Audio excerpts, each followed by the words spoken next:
Bonjour à tous, je suis Florestan Angin, je vous souhaite la bienvenue à ce webinaire concernant la métrologie pour l'administration de médicaments. Alors, quelques points techniques au préalable, avant que nous rentrions dans le contenu de ce webinaire. Vous avez la possibilité de poser des questions.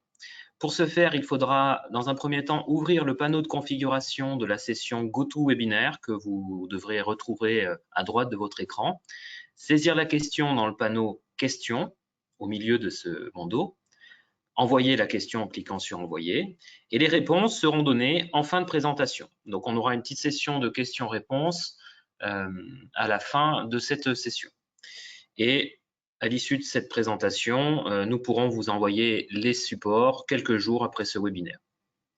Et la vidéo sera disponible à la fois sur le site du CETIAT et sur le site du projet Metrology for Drug Delivery, dont nous allons parler dans quelques instants. Alors, cette présentation va se dérouler sous deux grands axes qu'on a appelés modules. Le premier module va vous présenter le contexte réglementaire et la métrologie associée à l'administration de médicaments. Et le deuxième concernera plutôt les bonnes pratiques et les méthodes d'étalonnage disponibles pour étalonner les dispositifs médicaux d'administration de médicaments. Sur ce premier module, nous allons commencer par vous introduire un petit peu la problématique et le contexte des travaux notamment qui ont été menés sur ce sujet. Puis, nous allons vous présenter le cadre réglementaire, notamment au niveau européen, et quelques points sur l'aspect normatif sur lequel s'appuie ce cadre réglementaire. Et enfin, nous aborderons la grande question qu'est la métrologie associée aux performances de ces dispositifs d'administration de médicaments, en introduisant le concept de la métrologie. Pour ceux pour lesquels ce concept est un petit peu opaque, ça vous permettra de le découvrir. Et pour aller un petit peu plus loin sur les aspects techniques et ce qui est attendu en contexte clinique. Alors, dans un premier temps, et pour introduire le contexte, je vais me permettre de vous passer une vidéo qui a été publiée par le projet Metrology for Drug Delivery, que je vais vous présenter dans quelques instants, et qui permet d'introduire la problématique. Je vais la passer en plein écran. J'ai coupé le son. Et voilà.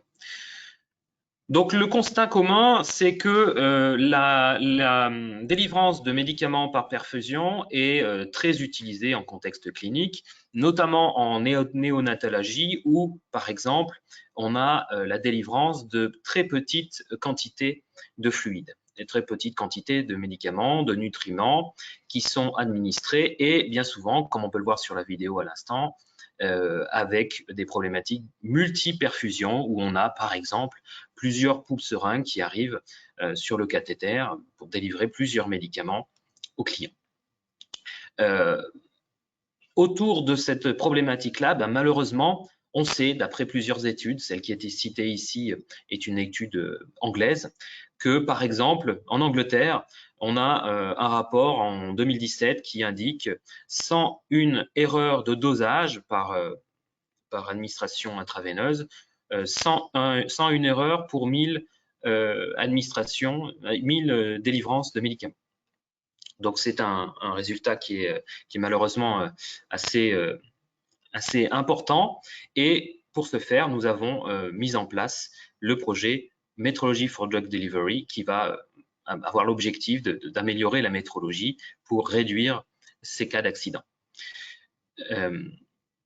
Ces cas d'accident, ils sont pour la plupart liés à plusieurs causes principales qui peuvent être quasiment toutes reliées à des problèmes d'exactitude sur les dispositifs médicaux qui sont employés, que ce soit pour des causes techniques, une erreur de dosage due à l'instrument ou une erreur due à la méconnaissance du fonctionnement de ces dispositifs. Vous voyez ici sur la vidéo un étalonnage d'un pouce-seringue.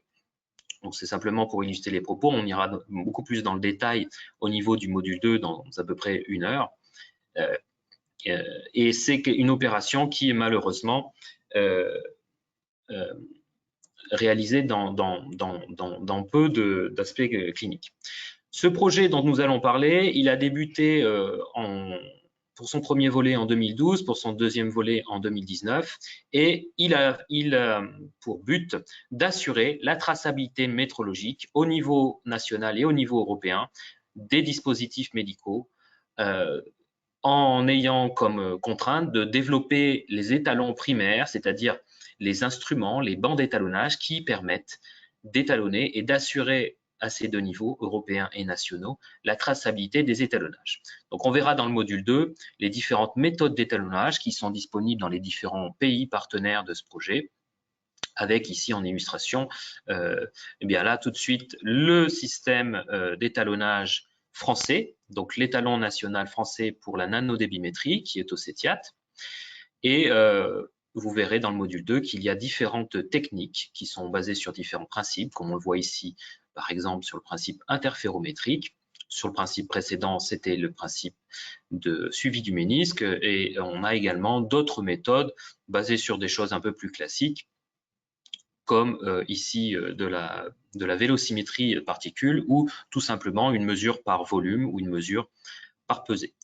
On s'est aussi attaché dans ce projet, comme vous le verrez, à développer des méthodes qui se permettent d'être assez réalistes quant aux conditions d'étalonnage et de reproduire ces conditions d'étalonnage, conditions d'utilisation pendant l'étalonnage. Donc le but étant toujours d'améliorer l'exactitude des dispositifs médicaux qui sont employés dans le milieu clinique, et notamment pour les plus faibles débits délivrés. Vous le verrez également à la fin du module 1 et dans le module 2, pour lequel on descend jusqu'à 1 nanolitre par minute. Donc voilà pour une petite introduction vidéo de la problématique. Vous voyez ici défiler les différents partenaires du projet que je vous présenterai dans quelques instants. Hop, il faut que je coupe cette vidéo pour passer à nouveau sur le support.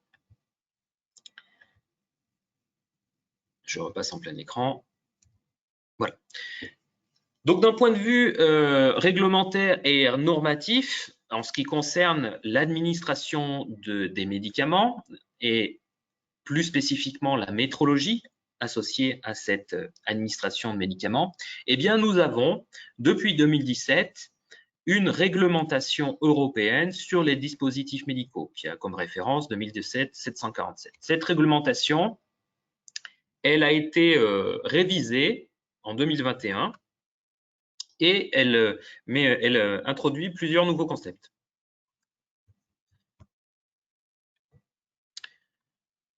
On a deux grands volets de nouvelles mises à jour de ces aspects réglementaires. La 745 qui est relative aux dispositifs médicaux et la 746 qui est relative aux dispositifs médicaux dédiés au diagnostic in vitro. Cette volonté de réviser ces cadres réglementaires, elle a été poussée afin de tenir compte des progrès réalisés au cours des 20 dernières années, notamment sur les aspects métrologie, et avec une volonté d'avoir un aspect un peu transitoire sur l'application de ces nouvelles directives. Qu'est-ce qu'apportent ces nouvelles directives, ces nouveaux règlements? Eh bien, des exigences accrues en matière d'investigation clinique et de gestion des risques pour garantir la sécurité des patients, un renforcement de la surveillance et de la gestion tout au long du cycle de vie des dispositifs médicaux, une amélioration de la transparence et de la traçabilité, notamment pour la traçabilité qu'on appelle métrologique, mais également la traçabilité réglementaire, une réduction des ambiguïtés grâce à des classifications et des définitions claires sur les performances des dispositifs et notamment sur leurs performances métrologiques. En termes de nouveautés sur ce qui est exigé, eh bien, il y a un identifiant unique pour les dispositifs médicaux, une banque de données sur ces dispositifs qu'on appelle EUDAMED, une carte d'implant pour les patients qui contient toutes les informations sur le dispositif médical qui est implanté et un contrôle préalable à la commercialisation qui est plus strict pour les dispositifs à haut risque, notamment sur les aspects métrologiques. Sur les points à retenir, alors tout ce que je vous présente ici, vous avez le lien en bas de la slide, hein, c'est issu d'un fascicule édité par la Commission européenne. Pour les fabricants, les nouveaux règlements permettent de mieux répondre aux récentes avancées scientifiques et technologiques, notamment au niveau de traçabilité métrologique, comme on en parlera à la fin de ce module et sur le deuxième module. Ça a été implémenté en termes de ce qui est exigé pour le marquage CE de ces dispositifs. Pour les mandataires et les importateurs, les distributeurs de ces dispositifs, les rôles et les responsabilités ont été clarifiés et renforcés afin de garantir la conformité juridique de ces dispositifs présents sur le marché. Pour les professionnels de la santé et les établissements de santé, grâce à la base de données, les professionnels et les établissements ont accès à des données cliniques et des données issues de la vigilance plus transparentes. Au niveau de l'écosystème d'achat, il est possible d'acquérir des dispositifs conformes à la directive jusqu'à la fin de la période de transition, c'est-à-dire en 2025. Pour les autorités dans les pays non membres de l'UE, tous les acteurs concernés par les règlements doivent être informés des changements et des délais afin d'éviter toute perturbation sur le marché. Au niveau des retraitements des dispositifs à usage unique, eh bien, les règlements prévoient des conditions strictes pour le retraitement des dispositifs médicaux à usage unique. Et pour les patients, eh bien, ils bénéficieront de l'accroissement de la sécurité et des performances des dispositifs, ainsi que d'une meilleure surveillance et la transparence des informations sur les dispositifs présents sur le marché de l'Union. Donc ça, c'est pour les avancées et les nouveaux aspects d'un point de vue général sur ces directives. Et pour ce webinaire, on va se focaliser sur les aspects métrologie. En termes de métrologie, eh bien, ces nouvelles révisions introduisent véritablement des concepts et des termes liés au vocabulaire de la métrologie directement dans le texte de ces réglementations. Par exemple, on vous a mis ici quelques extraits qui vous montrent où apparaissent des termes spécifiques à la métrologie dans ces réglementations. On a un terme comme étalonnage, essai, certification. En page 130, les risques résultant du vieillissement des matériaux ou de la perte de précision de tout mécanisme de mesure de contrôle si la maintenance ou l'étalonnage n'est pas possible. Les appareils doivent être conçus et fabriqués de manière à ce que le réglage, l'étalonnage et la maintenance puissent être effectués de manière sûre et efficace. Vous voyez ici, on a surligné le terme étalonnage parce que c'est un terme purement métrologique et qui fait appel à la connaissance et à la mise en œuvre de pratiques qui permettent d'assurer la traçabilité métrologique, chose qui était un petit peu moins explicite dans les précédentes révisions des réglementations européennes. On voit là aussi quelque chose de très spécifique à la métrologie. Les risques pouvant survenir si la maintenance et l'étalonnage ne sont pas possibles, qui sont notamment une augmentation excessive des courants de fuite, un vieillissement des matériaux, augmentation de la chaleur produite par l'appareil et diminution de la précision de tout mécanisme de mesure ou de contrôle. Donc voilà l'impact qui est bien mentionné dans la réglementation de l'absence de métrologie, de l'absence d'étalonnage sur la précision des doses administrées. Autre mention relative à la métrologie qui apparaissent dans la réglementation, mais les informations concernant tout étalonnage nécessaire pour garantir que l'appareil fonctionne correctement et dans des conditions de sécurité pendant toute la durée de vie prévue, et méthodes d'élimination des risques pour les personnes qui effectuent l'installation, l'étalonnage et les interventions sur les appareils. Les examens et essais appropriés à effectuer avant, pendant et après la fabrication, la fréquence à laquelle il doit être effectué et le matériel d'essai à utiliser. Il doit être possible de retracer de manière adéquate l'historique de l'étalonnage de ces équipements et d'essai. Alors, vous voyez, dans la réglementation sur les dispositifs médicaux apparaissent maintenant des termes très spécifiques issus directement du vocabulaire de la métrologie et qui sont parfois un peu obscurs pour qui n'a pas eu de formation sur ces aspects techniques. Donc, on va s'attarder maintenant à présenter succinctement ce qu'est la métrologie et comment elle peut s'appliquer dans le cadre de l'administration de médicaments et aussi dans le cadre clinique. La métrologie, c'est la science de la mesure. C'est une science qui permet de comprend la définition des unités de mesure, de leurs étalons, ainsi que toutes les questions théoriques et pratiques liées aux mesures. Il y a trois façons dont se décline la métrologie, trois grandes familles.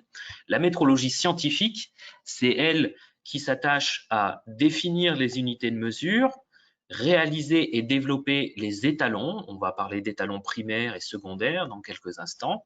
Vous avez tous entendu parler du kilogramme étalon, du mètre étalon. Il s'agit donc c'est la métrologie scientifique qui fabrique, conçoit, maintient, développe ces étalons qui définissent les unités de mesure.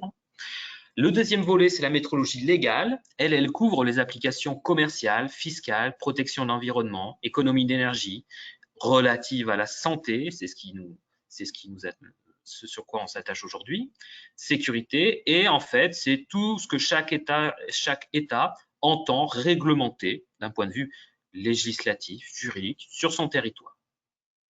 Et enfin, la métrologie appliquée, c'est tout le reste. C'est toutes les applications en production, en contrôle qualité, toute utilisation d'instruments de mesure hors métrologie légale ou scientifique. Dès qu'on va faire une mesure, qu'elle n'est pas régie par la métrologie légale et qu'il ne s'agit pas de mesures de haut niveau métrologique sur des étalons primaires ou secondaires, eh bien, c'est de la métrologie appliquée. Donc, quand vous mesurez la température chez vous ou d'un patient, c'est de la métrologie appliquée.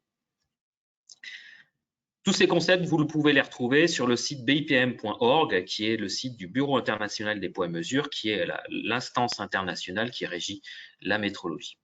En termes de vocabulaire, eh bien, en métrologie, on s'attache à suivre des définitions qui sont toutes présentes dans un document qu'on appelle le vocabulaire international de métrologie, et on utilise l'abréviation VIM, que vous retrouvez là aussi sur le site bipm.org, dans lequel vous retrouverez la définition des termes qu'on va mentionner aujourd'hui, comme étalonnage, erreur de justesse, répétabilité, traçabilité, etc.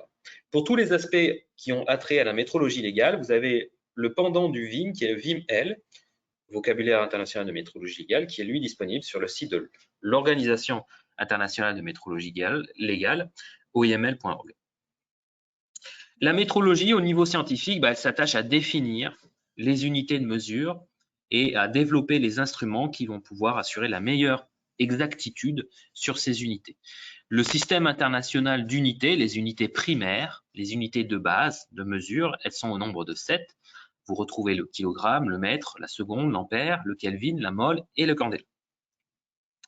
Toutes ces mesures, de la traçabilité des étalons primaires jusqu'aux mesures que vous pouvez réaliser sur le terrain, eh bien, c'est de la métrologie et c'est employé, comme l'illustrent les différentes photos sur ces diapositives, dans tous les domaines de la vie courante, que ce soit l'électronique, l'imagerie médicale, l'industrie pétrolière, le sport, la microélectronique, et j'en passe. Dès qu'on fait une mesure, il s'agit de la métrologie.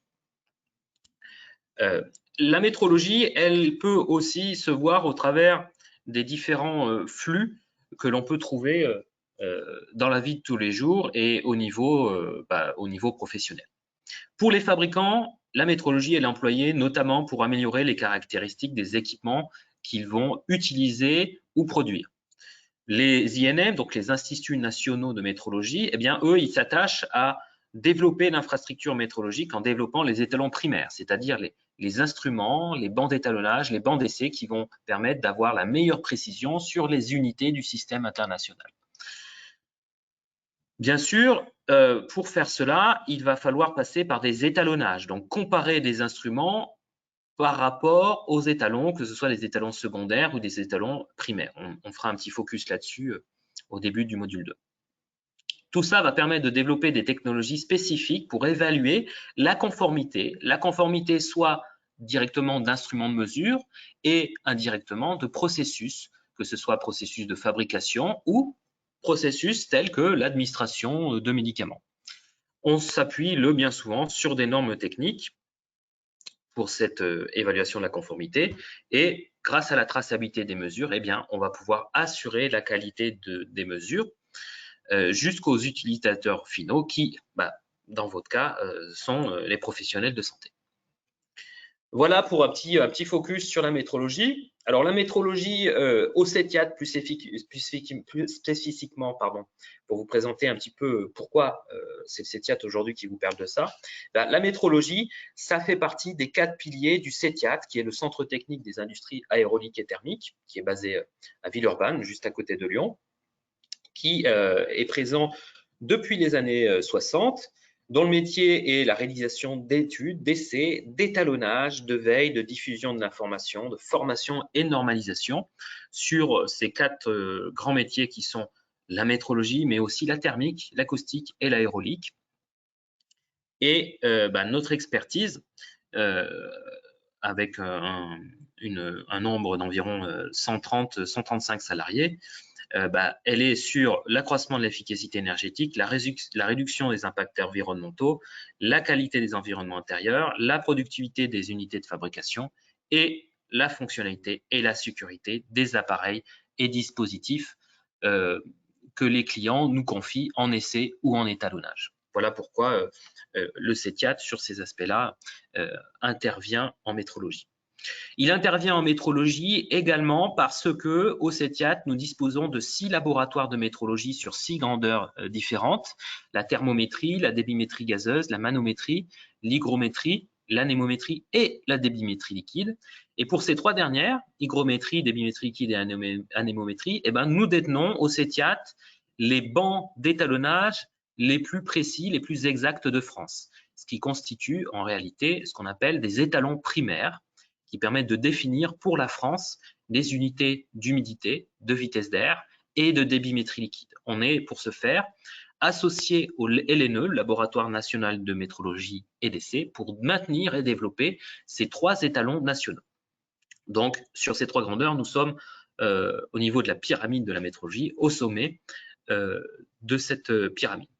Tous ces laboratoires, ceux qui sont références nationales et ceux qui sont prestataires d'étalonnage sous accréditation, sont tous sous accréditation et permettent d'assurer la traçabilité aux laboratoires accrédités, aux laboratoires également non accrédités et jusqu'aux mesures industrielles et utilisateurs finaux d'instruments et de dispositifs.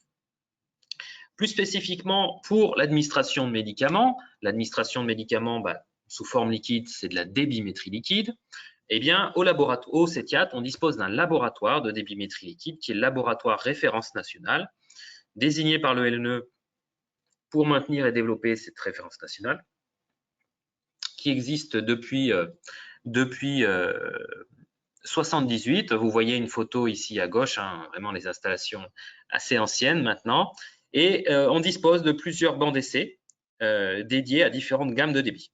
La gamme la plus faible et la plus récente, ce qu'on appelle la gamme de nanodébit, de 300 microgrammes par heure à 1 gramme par heure. Si vous voulez l'exprimer en litres par minute, il s'agit de quelques nanolitres, de 1 nanolitre par minute jusqu'à 16 000 nanolitres par minute. On a la gamme microdébit de 1 gramme par heure à 100 kg par heure, de 1 millilitre par heure à 100 litres par heure. Et on a la gamme macrodébit qui là va de 5 kg à 50 000 kg. On a la possibilité de faire varier la température du liquide dans le dispositif en étalonnage. Et pour la plupart des bancs, sauf pour le banc nanodébimétrie que je vous présenterai dans le module 2, on utilise ce qu'on appelle la méthode gravimétrique. Donc on va peser et chronométrer le temps nécessaire pour remplir un réservoir d'un liquide qui va avoir circulé dans le dispositif en étalonnage.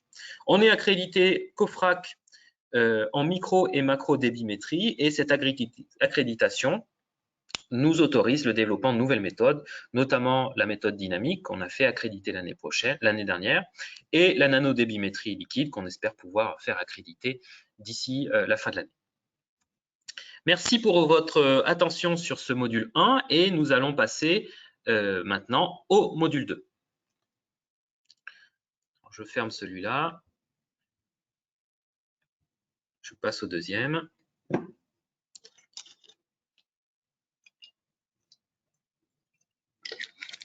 Donc, comme je vous le disais en introduction, le module 2 va être consacré aux bonnes pratiques. Vraiment, on va aller dans des concepts un petit peu plus concrets et notamment sur comment étalonner les dispositifs médicaux. On verra tout d'abord quelques concepts et objectifs de ce projet d'administration de médicaments, de métrologie pour l'administration de médicaments. Encore un petit focus sur la métrologie, sur les aspects un petit peu plus pratiques, un peu plus techniques et la traçabilité associée. Le contexte du projet européen qui nous a permis les développements que je vais vous présenter ici, donc Euramet, Empire et le projet MEDD2, les différentes méthodes d'étalonnage qui ont été développées, quelques résultats et puis quelques bonnes pratiques liées aux problématiques associées à l'administration de médicaments. Donc là aussi, je vais passer une petite vidéo réalisée dans le cadre du projet. Hop, c'est celle-ci. Voilà. Donc, avant que je la démarre, ce projet qui s'appelle Metrology for Drug Delivery est un projet européen qui visait, je vais la mettre en plein écran, voilà. Voilà. Je ne vous la passe pas avec le son puisque la personne ici qui est notre collègue danois parle en anglais. Il s'agit dans ce projet européen, donc financé par la Commission européenne de 2012 à 2022, de développer et de mettre en œuvre et de valider les étalons nationaux qui permettent d'assurer la traçabilité métrologique des dispositifs médicaux, comme vous le voyez à l'écran, un pouce-seringue, par différentes méthodes. Vous voyez ici une illustration, il y a quelques secondes, de la méthode gravimétrique que je vous présenterai juste après. La traçabilité, c'est quoi? Eh bien, si on prend l'exemple de la traçabilité en masse, ce qui est le plus pratique pour expliquer ce concept, eh bien, c'est partir du kilogramme étalon, de comparer les masses par comparaison successive des laboratoires étalons nationaux. Donc, les laboratoires étalons nationaux se comparaient au grand cas, au kilogramme étalon international. Chaque pays se comparait à cet unique étalon international. Les laboratoires accrédités se comparent aux laboratoires nationaux et les entreprises et institutions se comparent et étalonnent par comparaison aux laboratoires accrédités. Et tout ça pour aller jusqu'aux mesures finales. Donc, par exemple, eh bien, il s'agit de comparer des masses par étalonnage successif et le cas échéant, eh bien, d'étalonner sur des gammes de plus en plus grandes ou de plus en plus petites en fonction des besoins. C'est exactement la même problématique pour les dispositifs médicaux. On part des étalons nationaux et on va jusqu'aux produits finaux utilisés dans des contextes cliniques.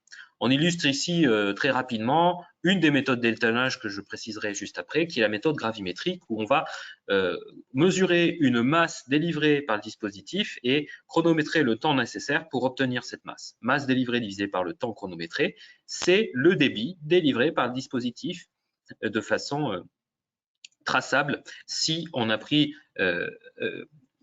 on a mis en œuvre certaines bonnes pratiques dont vous avez la liste ici, tenir compte de l'évaporation, dégazer le liquide, tenir compte de la stabilité du débit, mesurer correctement le temps de remplissage de ce petit réservoir posé sur la balance, corriger de la poussée du liquide délivré, corriger de la poussée du capillaire qui est plongé dans le réservoir, corriger de la force du jet qui sort du tube, etc., etc. Un certain nombre de paramètres qui vont influencer la mesure et qui constituent ce qu'on appelle des composantes d'incertitude, des sources de biais, que ce soit des biais systématiques ou aléatoires, qui vont dégrader la connaissance de la mesure, dégrader la qualité de la mesure.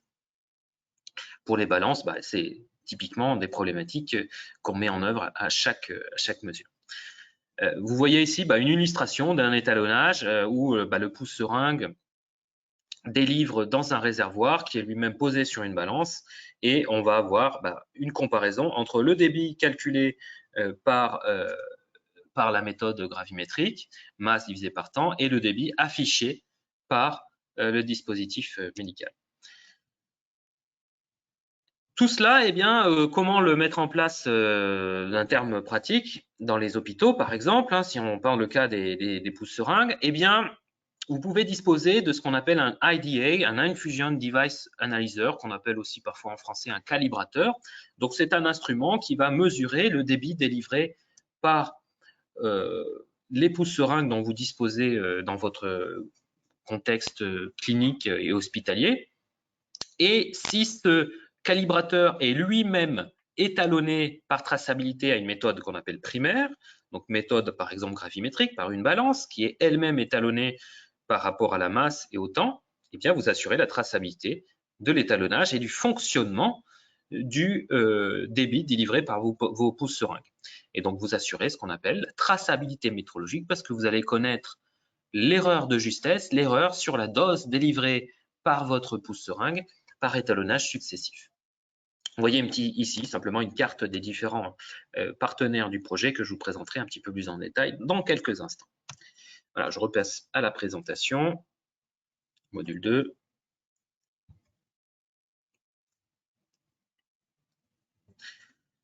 Alors, en termes de contexte, eh bien, je reviens un petit peu sur la problématique principale. L'administration de médicaments par perfusion, et c'est la technologie la plus utilisée dans les hôpitaux. En raison de son application qui est généralisée, souvent dans des situations critiques et par de nombreux utilisateurs, on peut commettre des erreurs de perfusion. Des erreurs de perfusion peuvent être commises et malheureusement, certaines peuvent avoir des conséquences graves, des effets totalement indésirables sur le patient. Une partie de ces erreurs peut être évitée si les utilisateurs de la technologie de perfusion, quelle qu'elle soit, ont une meilleure compréhension de l'équipement spécifique qu'ils utilisent et notamment une meilleure compréhension de ses performances métrologiques et de comment elles évoluent et de comment on peut les maîtriser. Les systèmes actuels, malheureusement, ils sont souvent pas traçables. Il me semble que ne pas dire une bêtise lorsque on dit que il peut y avoir plusieurs milliers de pouces-seringues dans un hôpital et tous les pouces-seringues n'en sont pas étalonnés annuellement. Malheureusement, du coup, l'erreur réelle sur la dose de médicaments injectés par un pouce-seringue donné dans une chambre d'hôpital donnée n'est pas connue, ce qui peut, le cas échéant, entraîner des complications, voire malheureusement des décès, en particulier dans des cas critiques, notamment sur la néonatologie et dans des cas où la connaissance et l'exactitude de la dose de médicaments délivrés va être très critique sur l'effet souhaité et très critique sur la santé du patient. Donc, afin d'améliorer ces procédures d'étalonnage, de les rendre plus traçables et de les rendre plus utilisables directement par les contextes hospitaliers et cliniques, les instituts nationaux de métrologie, les fabricants et les universités impliquées dans le projet ont pris part à ces différents projets que je vais présenter juste après. Dernier petit rappel, on enfonce le clou sur la métrologie. Qu'est-ce que c'est aussi les grands concepts de la métrologie? Eh bien, toutes les mesures qu'on réalise, les valeurs numériques, chiffrées, que l'on rencontre, qui sont issues de mesures, sont fausses, sauf preuve du contraire. C'est-à-dire que toutes les mesures que l'on rencontre dans la vie, toutes sans exception, sont entachées de ce qu'on appelle une incertitude. On n'a jamais la valeur vraie, on n'a jamais une valeur exacte. Je prends par exemple le cas de débit, un débit de 1 millilitre par heure. Eh bien, on n'a jamais exactement 1 millilitre par heure, on a 1 millilitre par heure, plus ou moins l'incertitude associée à ce débit, qui peut provenir de plein de facteurs, que ce soit l'erreur due au dispositif lui-même, et puis des effets qui sont des effets liés au montage, liés aux conditions ambiantes, au liquide utilisé, etc. Cette méconnaissance, toutes ces influences qui vont entacher l'incertitude vont être représentées par exemple sur ces barres d'erreur autour de la valeur moyenne de l'erreur de justesse. L'erreur de justesse étant établie, on verra juste après, par comparaison à une valeur mesurée par un dispositif de référence. Donc, on va toujours avoir une pyramide d'étalonnage des valeurs références primaires, donc celles qui sont mises en œuvre par les laboratoires nationaux de métrologie, jusqu'aux dispositifs finaux utilisés au quotidien. Donc, un étalonnage, c'est ce qui va donner l'erreur, la différence entre le débit, pour reprendre cet exemple, affiché sur le pouce-seringue et la valeur mesurée avec un instrument très précis, qui est un étalon. Donc, l'instrument va mesurer ce qui sort du pouce-seringue, ce qui va être un débit mesuré avec une incertitude très faible. Vous pouvez le voir, au sommet de la chaîne métrologique, on peut avoir une incertitude, une précision sur ce débit de l'ordre de 0,05%. Et on va comparer cette valeur mesurée par l'étalon primaire à celle qui est censée être délivrée par le pouce-seringue, donc celle que vous mettez en consigne sur la façade du dispositif. La valeur vraie, elle n'est jamais connue. On ne connaît que l'intervalle dans lequel peut se trouver la valeur vraie. Et généralement, cet intervalle correspond à une probabilité de 95% de trouver la valeur vraie quelque part dans cet intervalle.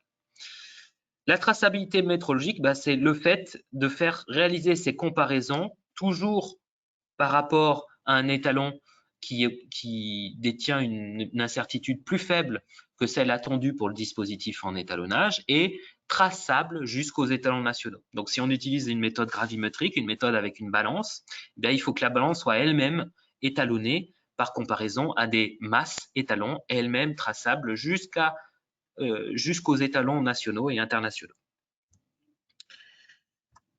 Le projet dont je vous parlais, il a été financé par Euramet. Euramet, c'est l'Association européenne des instituts nationaux de métrologie, qui est une organisation régionale de métrologie. Il y a plusieurs organisations régionales de métrologie dans le monde. Il y en a pour l'Amérique du Nord, pour l'Amérique du Sud, pour l'Afrique, pour l'Asie, pour l'ex-Union soviétique. En Europe, c'est l'association qui s'appelle Euramet. Cette association est directement financée par la Commission européenne et elle permet de trouver des consensus au sein des laboratoires nationaux de métrologie, de financer des projets qui permettent de développer de nouveaux étalons pour répondre à de nouveaux besoins. Et elle permet aussi de valider les performances métrologiques formelles, officielles, des différents étalons nationaux des différents pays européens. Donc, ces performances, on leur donne le sigle de CMC, qui sont les capacités de mesure et d'étalonnage, Calibration and Measurement Capabilities en anglais, hein, CMC, des différents laboratoires de métrologie. Bien sûr, à chaque fois, on s'appuie sur des normes, sur des documents édités au plus haut niveau métrologique, qui sont pour nous en métrologie le VIM, vocabulaire international de métrologie, et GUM, le guide qui définit les méthodes de calcul et d'estimation des incertitudes de mesure.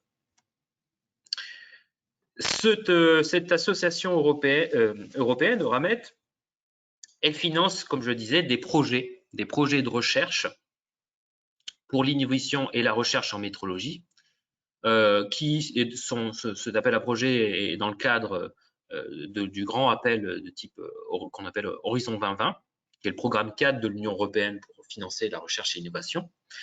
Et ce programme dédié à la métrologie, qui entre 2014 et 2020 s'appelait Empire, permet de financer à hauteur de 600 millions d'euros des projets qui visent à développer la métrologie dans les différents pays européens partenaires. Ces différents appels à projets, ils couvrent différents domaines et notamment la santé, qui a vocation d'avoir une utilisation plus fiable, comparable et efficace des différentes méthodes de diagnostic et thérapeutique, développer de nouvelles techniques pour améliorer les soins de santé, limiter les coûts, favoriser la compétitivité des industries dans ce domaine-là et créer l'émergence de nouveaux services européens connexes à ces besoins, notamment par exemple de nouveaux services d'étalonnage, et fonder de nouvelles réglementations, donc être moteur pour la révision des normes sur le domaine. Donc, le projet qui nous intéresse aujourd'hui, dans le cadre duquel on a développé des étalons pour l'étalonnage de dispositifs médicaux d'administration de médicaments, il s'appelle Metrology for Drug Delivery. Le dernier volet a été financé par l'appel à projet 2018, a commencé en juin 2019, pour un budget total d'1,7 million d'euros.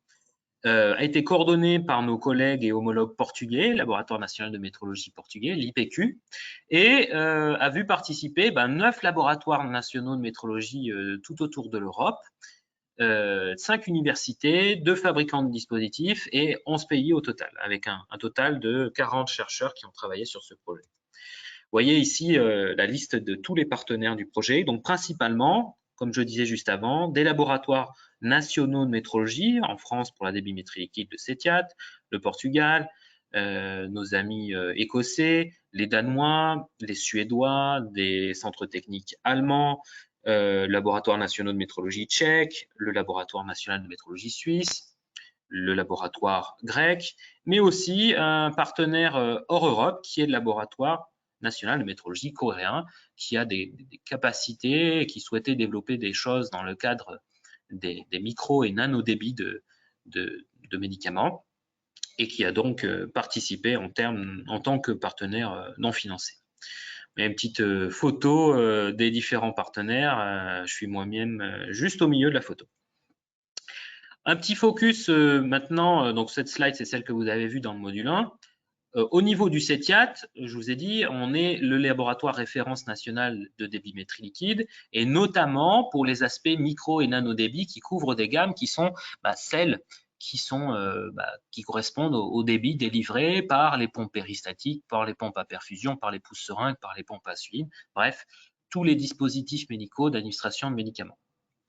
Plus spécifiquement pour le laboratoire de microdébimétrie liquide, on est reconnu référence nationale et également et par ailleurs accrédité COFRAC. COFRAC, c'est le comité français d'accréditation qui est, pour simplifier, le label qualité de la métrologie au niveau des prestataires et fournisseurs de services d'étalonnage et d'essai. Donc depuis 2012, référence nationale et accrédité COFRAC.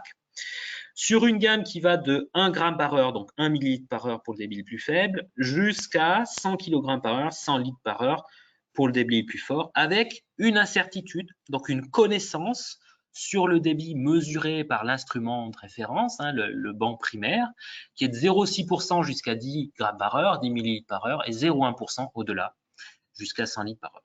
On a une capacité qui est pour l'instant unique au monde, qui est de pouvoir faire des étalonnages avec ces exactitudes-là pour des températures ambiantes, donc c'est-à-dire la température dans laquelle est plongé le dispositif, entre 10 et 50 degrés avec une régulation à 1 degré près au choix du client.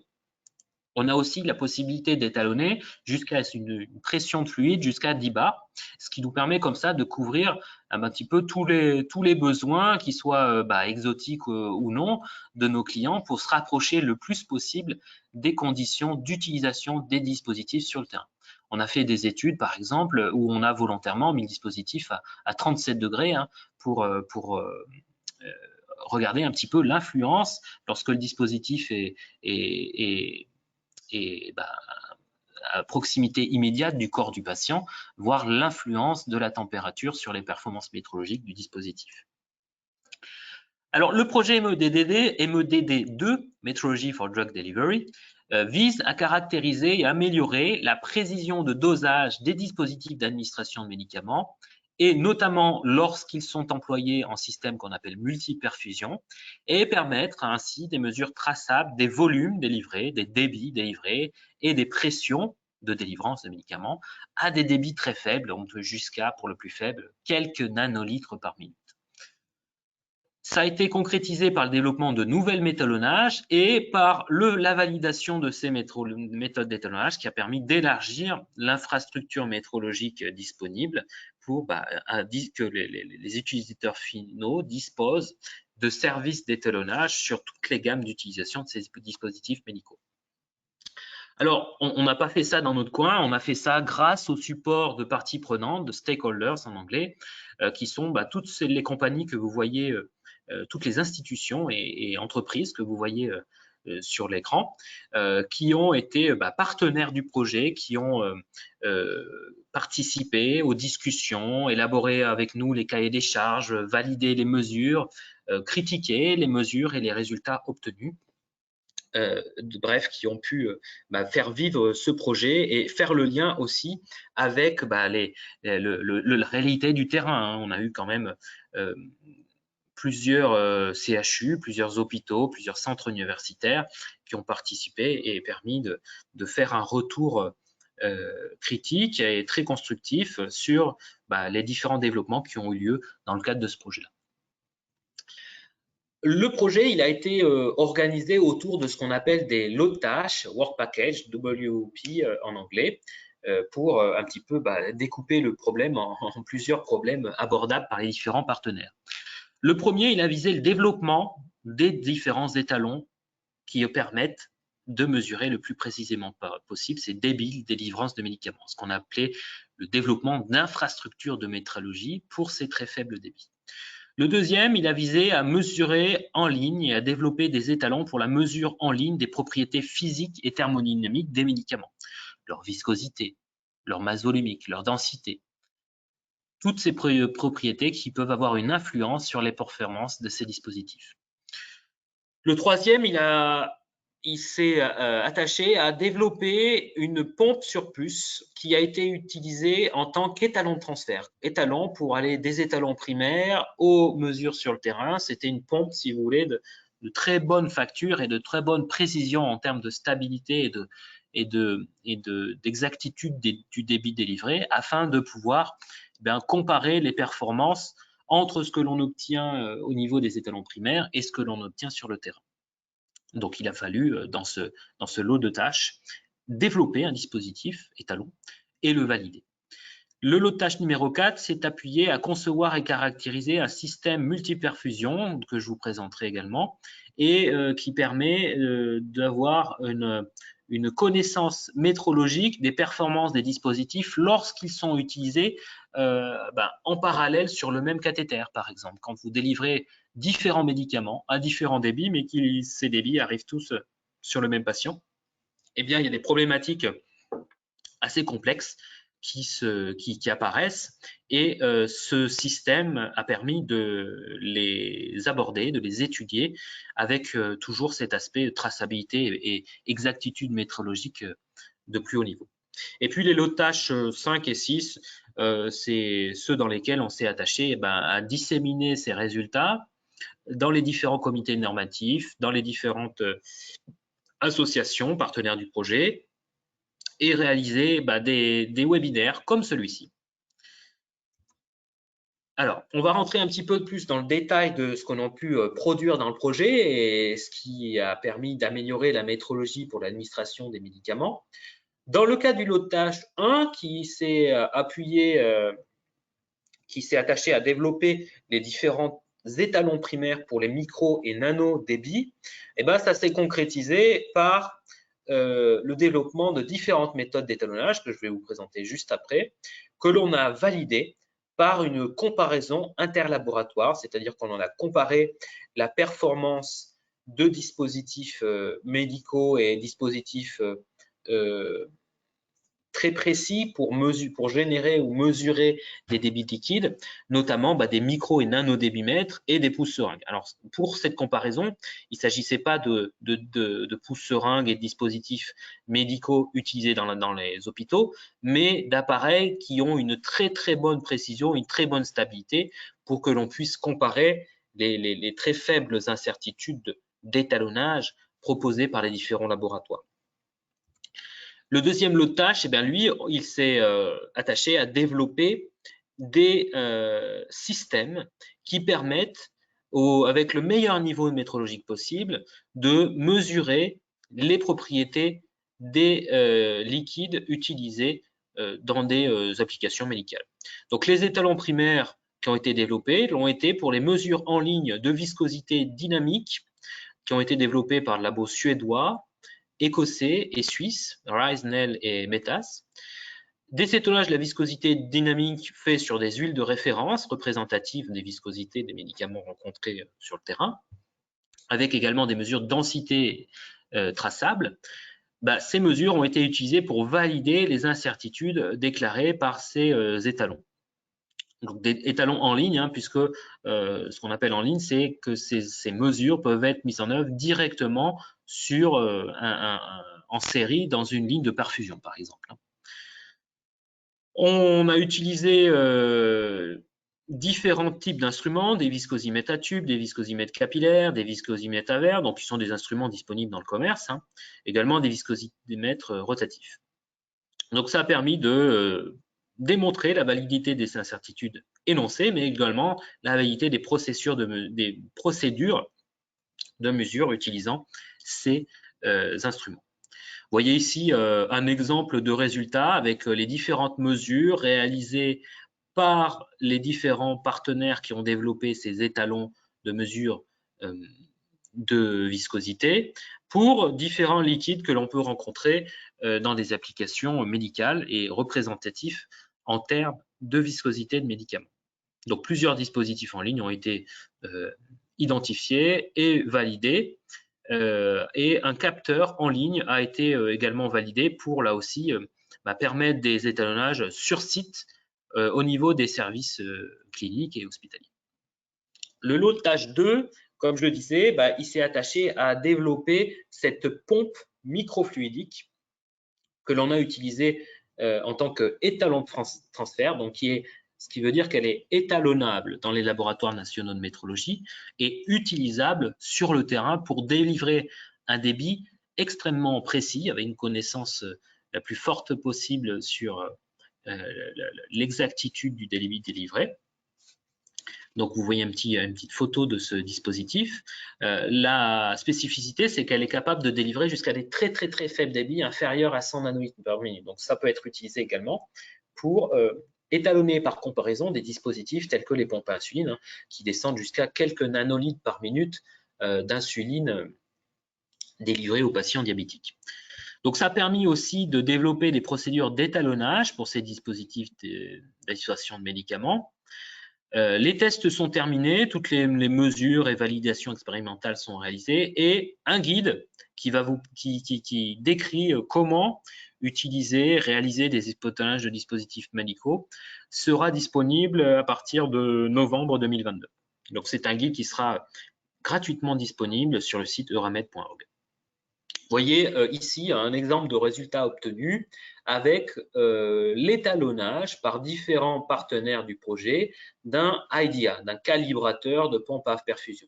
Vous voyez que, alors ce qu'on voit ici, c'est les différentes erreurs de dosage entre le débit de référence mesuré par les différents partenaires et le débit mesuré par le calibrateur.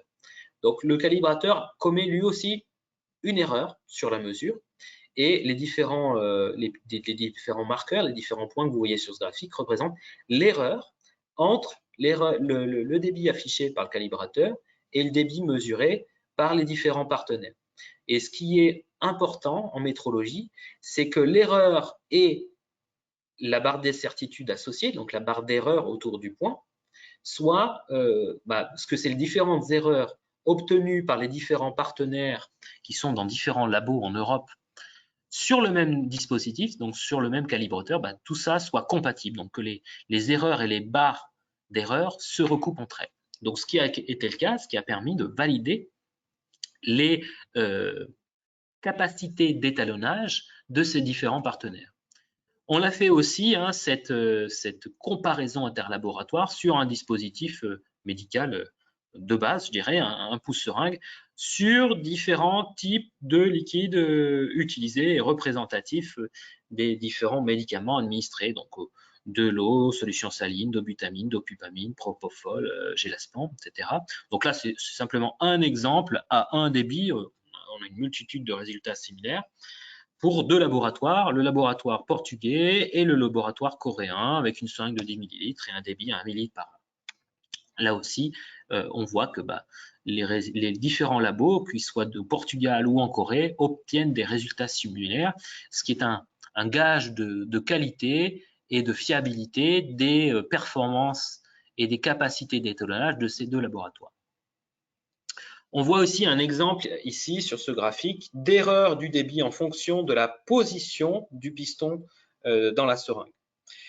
En effet, quand on étalonne à un débit donné, quand un dispositif médical délivre, eh bien, il ne va pas délivrer avec la même précision, avec la même erreur sur le dosage, en fonction de où se trouve le piston dans la seringue. Si la seringue est complètement remplie ou quasiment vide, eh bien, l'erreur de justesse ne va pas être la même, notamment aux différents débits. Ce que l'on voit de façon assez claire sur le graphique, c'est que par exemple, entre 1 ml par heure et 30 ml par heure, eh bien, 30 ml par heure, l'erreur de justesse ne volue pas trop avec la position du piston dans la seringue.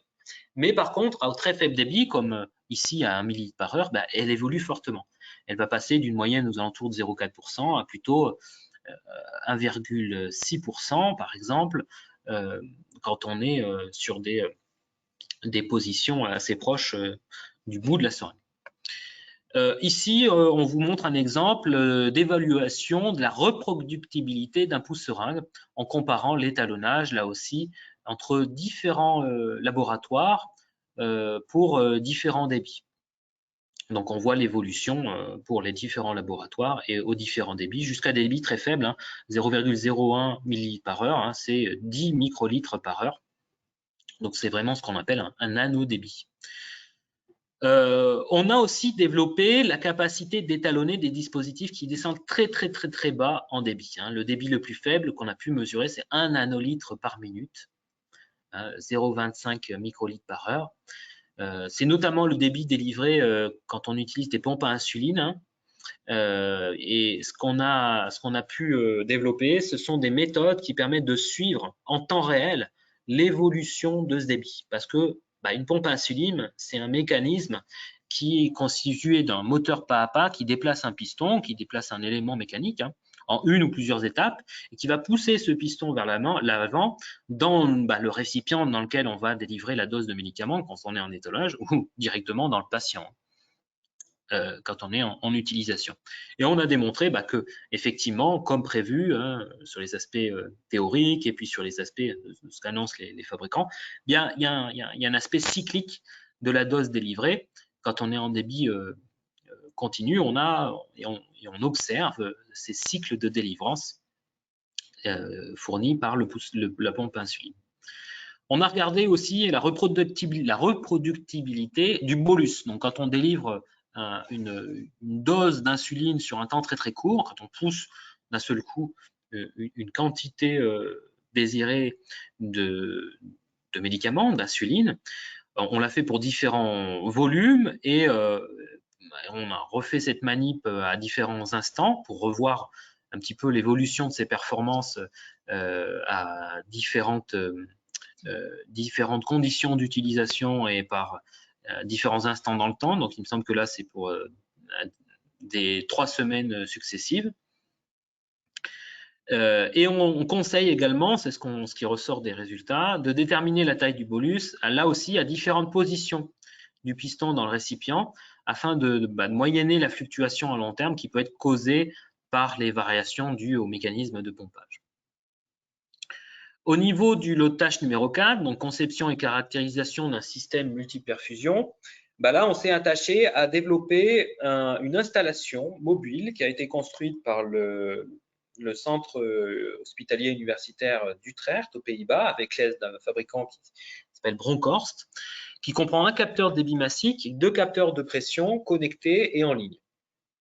Parallèlement, on a un système qui utilise un spectromètre et une balance avec une mesure pour mesurer le débit, donc directement sur une balance ou avec un débitmètre massique, pour avoir une représentation assez pratique, une représentativité de la pratique clinique d'un système dans lequel on a plusieurs perfusions en parallèle. Ce système a été complété d'un modèle prédictif que je vais vous présenter juste après, qui a permis d'étendre la connaissance à de multiples débits et également de simuler la présence de bulles d'air et simuler également la présence de différents médicaments avec différentes viscosités. Des répliques de ce système ont été envoyées au laboratoire écossais, au laboratoire suisse, et un protocole d'essai pour la validation du système a été rédigé et sera prochainement disponible sur le site du projet. Ce système, en termes de schéma de principe, vous le voyez ici, on peut mettre en parallèle jusqu'à 3 dispositifs, typiquement des pousse-seringues, des pompes à perfusion, avec au niveau du repère 5, des lignes de perfusion qui peuvent avoir différentes longueurs. Le tout arrivant sur un manifold avec en série un filtre et un cathéter et une restriction qui se permet de simuler le patient et notamment la part de charge au niveau du patient.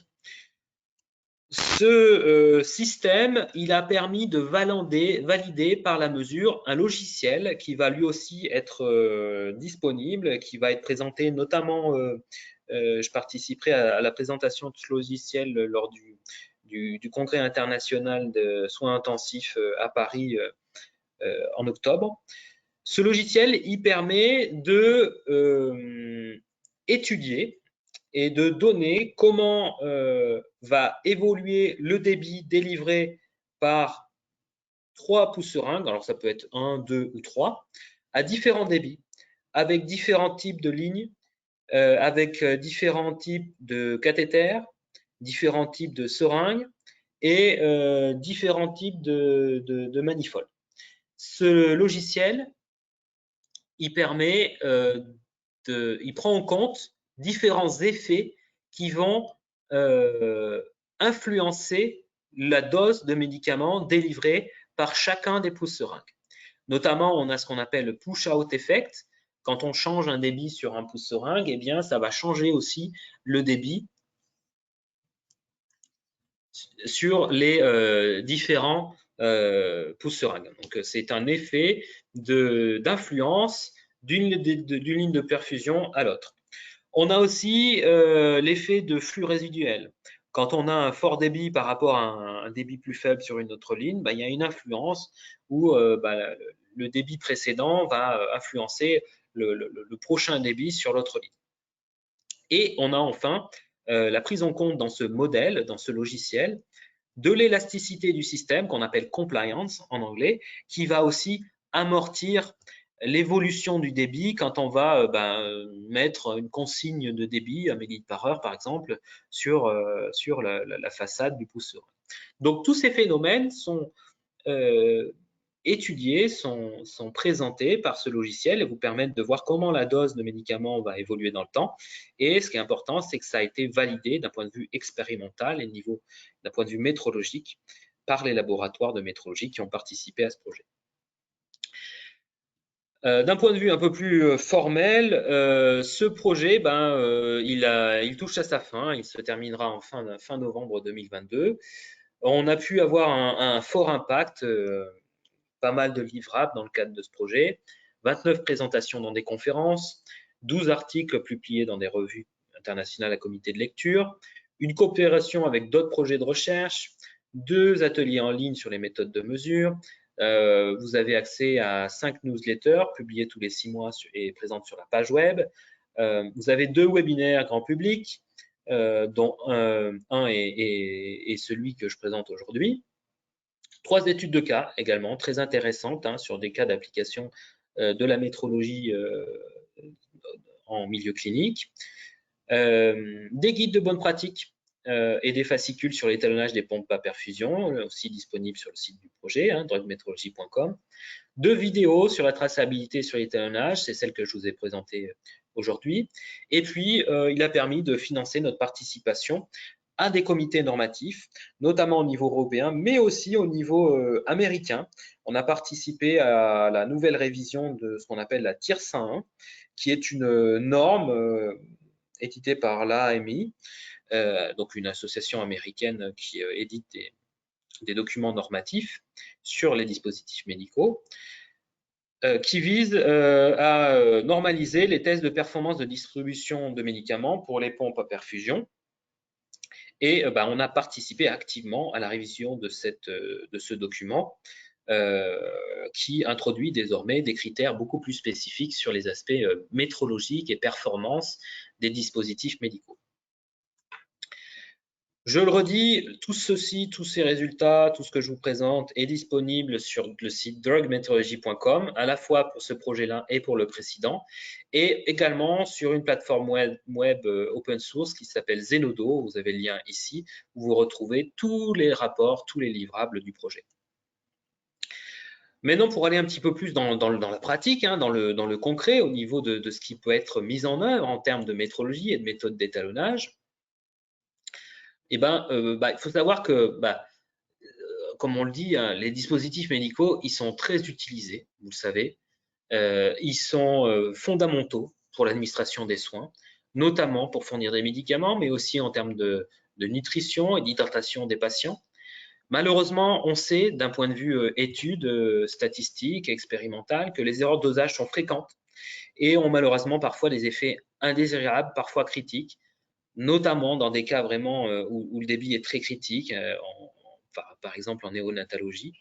Et donc, tout ça a amené la conclusion qu'il était crucial que le débit délivré par ces dispositifs soit le plus proche possible de la valeur indiquée par le praticien sur l'afficheur, sur la façade de l'instrument. Et pour s'en assurer, il est nécessaire de mettre en œuvre ce qu'on appelle des méthodes d'étalonnage et que ces méthodes elles soient appropriées et traçables aux étalons nationaux afin de délivrer des valeurs numériques, hein, des erreurs de justesse, des exactitudes qui soient fiables elles aussi. Donc, dans le cadre du premier projet, Metrology for Drug Delivery 1, je vous ai mis ici un résumé des performances des laboratoires et des paramètres des différentes méthodes qui ont été développées par les partenaires, notamment sur les partenaires qui ont utilisé des méthodes avec des balances. Donc, sur ce premier volet, vous avez le laboratoire suisse, le laboratoire danois, le CETIAT, donc mon laboratoire, le laboratoire français, les Portugais et les Hollandais. Et vous le voyez ici, eh bien, les incertitudes sont comparables, mais les capacités sont assez complémentaires les unes par rapport aux autres. Et la spécificité du laboratoire français, c'est d'avoir cette capacité de monter assez haut en pression et de faire varier la température ambiante dans laquelle on étalonne le dispositif. Alors, si je fais un petit focus par rapport à ce qui a été amené comme amélioration et comme développement en termes métrologiques, notamment sur les méthodes à balance, pour le premier volet, bah, c'est l'amélioration de la quantification et de la maîtrise et du contrôle des paramètres qui vont influencer l'étalonnage par ces méthodes gravimétriques, donc c'est par ces méthodes à balance. On a eu des avancées sur l'emploi de l'eau qui nécessite d'être dégazée et purifiée, sur la stabilité du débit, sur la poussée de l'air, sur l'évaporation, la poussée d'Archimède, la force du jet, les performances de la balance. Tout ça, ce sont des paramètres qui sont définis dans la norme qui est utilisée sur ces dispositifs médicaux, qui est l'IEC 60601 2-2-24, qui est notamment cité dans la réglementation européenne pour le marquage CE de ces dispositifs.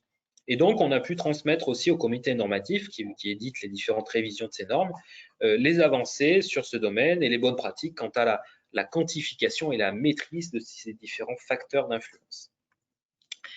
Vous voyez ici un schéma de principe du laboratoire français, donc le laboratoire du CETIAT dont j'ai la charge, qui est ce laboratoire qui met en œuvre l'étalon primaire pour mesurer par la méthode de pesée, donc la méthode gravimétrique, le débit délivré par le dispositif médical. Donc c'est un laboratoire qui est assez complexe dans son apparence, qui nécessite, pour avoir la meilleure incertitude possible, des enceintes climatiques, des réservoirs pressurisés, des bains thermostatés, des échangeurs, des capillaires, des balances de précision, qu'elles soient analytiques ou des ultra-balances, qui vont, avec cette maîtrise de chacune des étapes nécessaires à la mise en œuvre de l'étalonnage, permettre d'obtenir des incertitudes sur le débit mesuré très faible et allant jusqu'à 0,1%. La deuxième méthode qu'on a développée et qu'on a développée dans le cadre du deuxième projet, deuxième volet du projet, Metrology for Drug Delivery 2, c'est la méthode qui est dédiée au nano-débit. C'est la méthode qu'on appelle front tracking, suivi de l'interface ou suivi du ménisque en français. Et là, on a changé de principe. On n'utilise plus des balances parce que pour ces toutes petites quantités de liquide délivrées, il faudrait attendre très longtemps pour obtenir une masse mesurable par la méthode. Et donc, on va utiliser une méthode optique pour mesurer très précisément le débit délivré par le dispositif. Notamment à ces débits-là, il s'agit par exemple de pompes à insuline. Donc, on va faire délivrer le dispositif par une ligne de perfusion qui va finir sa course dans un capillaire en verre, dans un tube dont le diamètre est mesuré, et on va prendre une vidéo et mesurer la vitesse de l'écoulement dans ce tube. Et en connaissant la vitesse et le diamètre interne du capillaire, eh bien, on peut en revenir au débit délivré par le dispositif médical. Et bien, tout ceci, ça nous permet de mesurer très précisément le débit réel mesuré, avec son incertitude associée, bien sûr, et la comparer au débit de consigne qui est affiché et mis sur la pompe insuline. Et comme ceci, on peut donner l'erreur de justesse du dispositif. Alors ça, c'est pour les méthodes les plus évoluées, les méthodes primaires, les méthodes qui disposent des meilleures incertitudes en France. Mais dans un milieu clinique, dans un milieu avec des moyens un peu moins performants, on peut aussi, bien sûr, hein, il est recommandé, mettre en œuvre des méthodes d'étalonnage d'un point de vue tout aussi traçable d'un point de vue métrologique, mais plus facile à mettre en œuvre. Il s'agit par exemple de la méthode par comparaison. Donc, il s'agira ici de comparer le débit délivré, le débit affiché par le pouce seringue au débit mesuré par un calibrateur. Et ce calibrateur devra être, bien sûr, étalonné dans un laboratoire référence nationale ou un laboratoire accrédité. Donc, il s'agit d'une méthode où on va comparer, tout simplement, on va relier l'un à l'autre et on va comparer le débit de consigne mis sur l'afficheur du dispositif au débit mesuré par le calibrateur.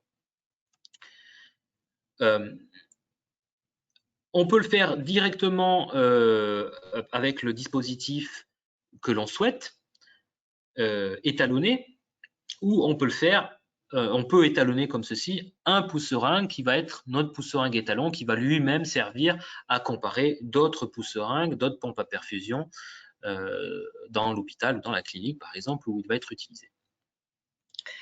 Si on veut utiliser une méthode directe, c'est-à-dire ce qu'on appelle une méthode gravimétrique ou volumétrique, il va falloir qu'on mette en œuvre un volume étalon ou une mesure de masse délivrée. La première méthode, c'est la méthode volumétrique. Ça permet d'avoir un contrôle métrologique du fonctionnement des pompes. On va quantifier là aussi l'erreur de justesse. Et on va tout simplement délivrer le médicament. Donc, le pouce seringue qu'on souhaite étalonner va délivrer dans une fiole jaugée. Et on va chronométrer le temps nécessaire pour remplir un niveau donné du liquide dans la fiole jaugée. Et si on divise le volume au niveau que l'on mesure en regardant le ménisque sur la fiole jaugée, hein, le volume divisé par le temps nécessaire pour atteindre cette graduation, ce niveau dans la fiole, eh bien on a déjà comme ça une idée du débit réel délivré par le pouce seringue, le pompe à perfusion utilisé. La deuxième méthode, qui est similaire, mais qui, elle, ne va pas mesurer un volume, mais une masse, c'est la méthode gravimétrique. Et donc là, on va simplement délivrer le médicament, délivrer le liquide dans un réservoir qui est posé sur une balance et on va chronométrer le temps nécessaire pour remplir, par exemple, le réservoir. Si on mesure la masse du réservoir rempli, bien sûr, après avoir fait la tare du réservoir sur la balance, hein, on mesure la masse et on divise par la masse volumique du liquide qui, dans un premier ordre, dans une première approximation, peut être considérée comme 1 si on est sur une solution aqueuse très proche de la masse volumique de l'eau. Et on divise également par le temps nécessaire pour remplir et mesurer pour remplir ce réservoir. On a là aussi une image du débit volumique délivré par le pouce seringue. Et on peut comparer ce débit à celui affiché par le pouce seringue. Vous allez avoir comme ceci, si vous faites la manip pour différents débits, l'erreur de justesse et bien sûr les certitudes associées, l'erreur de justesse du pouce seringue aux différents débits testés. Et vous pourrez, comme ceci, comparer l'erreur de justesse à l'erreur maximale tolérée. Typiquement, dans les applications médicales et dans les normes et règlements, on s'attend et on exige une erreur de justesse de l'ordre de plus ou moins 2% sur le débit délivré. Donc là, on vous donne un exemple où quasiment tous les débits sont conformes, sauf le plus faible, pour lequel l'erreur de justesse, donc le losange rouge, est en dehors de l'erreur maximale tolérée. Donc, vous allez comme ça, assez rapidement, pouvoir juger de la conformité de votre dispositif. Alors, voilà pour les méthodes. Quand on met en œuvre ces méthodes, et je dirais même au-delà, quand on met en œuvre une administration de médicaments sous la forme liquide, il y a plusieurs problèmes courants qui sont rencontrés et que nous, on met en évidence lors des étalonnages. Le premier, c'est la présence de bulles d'air. Il faut avoir un volume, que ce soit de l'eau ou en application clinique, le volume de médicaments, qui soit suffisant. Donc, on doit purger suffisamment à travers la tuyauterie pour purger la présence de bulles d'air. Ça va être bien sûr quelque chose qui est connu, hein, bien sûr, hein, par vous, par les praticiens, en termes d'effet indésirable pour le patient, mais ça a aussi un effet indésirable sur la mesure. Ça a un effet indésirable sur l'erreur, sur la dose de médicaments délivrés. Autre problématique rencontrée, c'est la stabilité du débit et le temps de réponse du pouce seringue. Quand vous appuyez sur Start, quand vous mettez un débit, par exemple 1 millilitre par heure, eh bien, dans certaines conditions, on a pu démontrer dans le cadre de ces projets qu'il va falloir peut-être attendre jusqu'à 40 minutes, 45 minutes pour obtenir réellement ce débit-là à plus ou moins 2%. On va avoir un temps de mise en régime qui va être très important et qui peut parfois, si on a la méconnaissance de ce temps-là, peut être critique dans certaines applications. Il va falloir aussi bien faire attention à choisir le bon diamètre de seringue. Différents modèles et marques de seringue peuvent avoir des diamètres différents et donc il faut toujours, et il est très important, de choisir la seringue adaptée à la gamme de débit désirée. C'est bien souvent connu et précisé dans les documentations techniques associées au pouce seringue. Lorsqu'on met en œuvre une méthode, que ce soit volumétrique ou gravimétrique, donc par mesure du volume dans une fiole jaugée ou mesure de la masse de liquide qui arrive dans un réservoir posé sur une balance, on va avoir l'effet de l'évaporation, notamment sur les très faibles débits. Sur les très faibles débits, ça peut avoir un effet qui est de l'ordre de plusieurs pourcents, voire plusieurs dizaines de pourcents sur l'erreur quantifiée par la méthode d'étalonnage. Donc, si cette évaporation n'est pas contrôlée correctement, elle peut être critique et entraîner une sous-estimation des mesures. Tout simplement, pour estimer cette évaporation, vous mettez une quantité d'eau donnée et fixe dans le réservoir, que ce soit la fiole jaugée ou le réservoir sur la balance, et vous attendez. Vous mesurez la masse et vous attendez plusieurs heures. Et vous revenez plusieurs heures après, vous constaterez que la masse ou le volume est plus faible.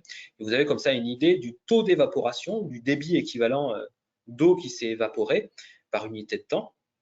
Si vous mesurez par exemple qu'il s'est évaporé 0,1 ml par heure, c'est une correction que vous allez pouvoir appliquer au débit mesuré lors de votre méthode d'étalonnage. Autre problème rencontré, très pragmatiquement, c'est les fuites. Dans le cas d'une connexion interne, d'une connexion incorrecte entre les différents éléments, entre le pouce seringue, la ligne de perfusion par exemple, les différents produits jetables et la pompe, ces fuites entraîneront foncièrement une erreur sur le débit mesuré. Et c'est pas forcément évident de les constater puisque lorsque vous êtes au très faible débit, cette fuite, elle va pouvoir être d'un ordre de grandeur qui fait qu'elle va s'évaporer instantanément. Vous ne pourrez pas voir visuellement, vous ne pourrez pas observer la fuite parce que tout s'évapore instantanément. Ceci dit, ça va quand même malheureusement influencer fortement l'erreur sur le dosage constaté. Et enfin, autre phénomène, il s'agit de la compliance, donc il s'agit des effets d'élasticité, des effets de dilatation des différents composants dus à l'élasticité des matériaux, le matériau de la seringue, le matériau de la ligne de perfusion, qui va augmenter le temps de réponse, augmenter le temps nécessaire pour la mise en régime, et ça va avoir un effet sur l'erreur sur le dosage administré pendant cette mise en régime. En termes d'évaluation des performances, on l'a vu, la première évaluation et la performance sur laquelle on peut, par exemple, juger la conformité du dispositif médical, c'est l'erreur de justesse. L'erreur de justesse, elle est elle aussi normalisée en termes de la façon dont on la calcule et en termes de valeur à ne pas dépasser.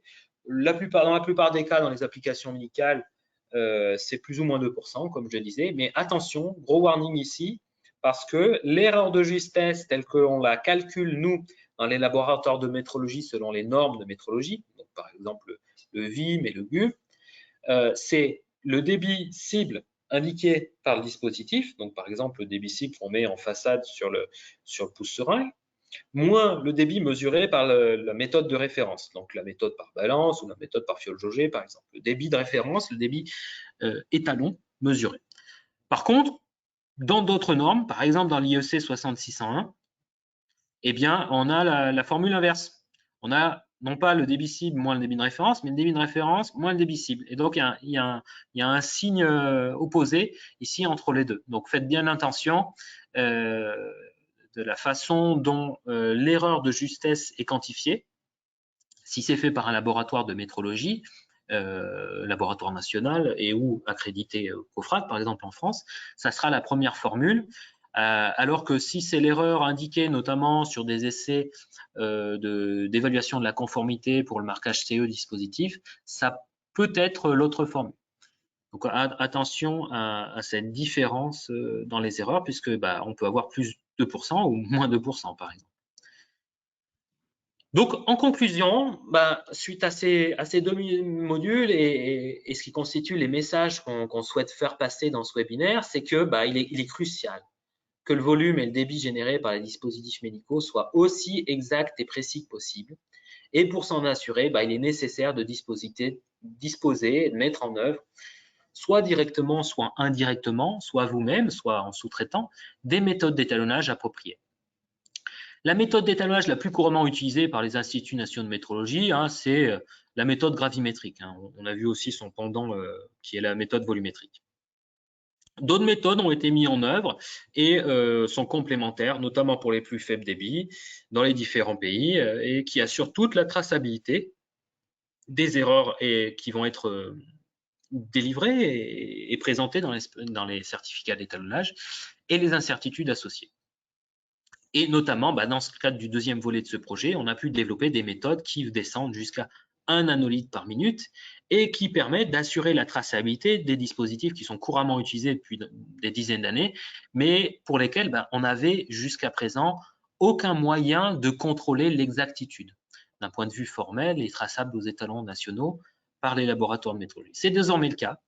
Ces capacités sont disponibles, sont à votre service dans les différents laboratoires nationaux de métrologie européens notamment, et en particulier au CETIAT. On est à votre service et à votre écoute pour étalonner vos dispositifs jusqu'à ces débits-là, puisque, on le redit, l'étalonnage des dispositifs médicaux, le but, c'est simplement de réduire les erreurs de dosage par la connaissance des performances métrologiques des dispositifs afin de réduire au minimum les incidents et accidents qui résultent de l'utilisation de ces dispositifs. Donc, merci à tous. Je vous remercie pour votre attention et on va désormais passer à la petite session de questions-réponses. Donc, je vais passer au document sur lequel j'ai l'ensemble des questions-réponses. Je vais mettre à jour pour voir s'il y en a d'autres qui sont arrivés.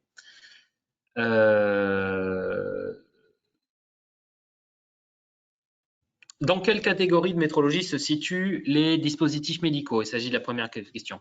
Alors, d'un point de vue réglementation, législation européenne et nationale, il s'agit de la métrologie légale, puisque pour que le dispositif soit jugé conforme, il va devoir être jugé conforme vis-à-vis de réglementations qui sont précisées dans les décrets nationaux.